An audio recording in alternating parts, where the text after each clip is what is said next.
Assalomu alaykum, hurmatli dehqonlar, chorvadorlar. Sizlarga KBS firmasini Kalimet marka jo'xorisi. Don silos yo'nalishida.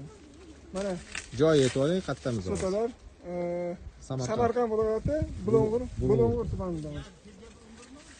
Taxminan bir 85 ming atrofida ekilgan. Ko'p ekilgan. Lekin mana shunda ham mana orasi 15 bo'lsa ham mana sotalari kattaligi. Bo'ylari mana bo'yi 180 bo'lsa, bo'yi 320, 330 atrofida bor.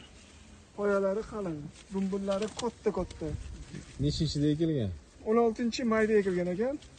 Bugun rosa 95 kunlik bo'libdi. 96 kunlik bo'libdi. Endi xudo xolasa bu natijasini bular yig'ishtirganda o'sha hosilini nechta tonna berganini xudo xolasa buni ham qo'yib boraman, ko'rasizlar.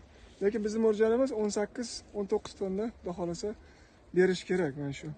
Xudo xolasa ko'rishamiz ikkinchi videoda.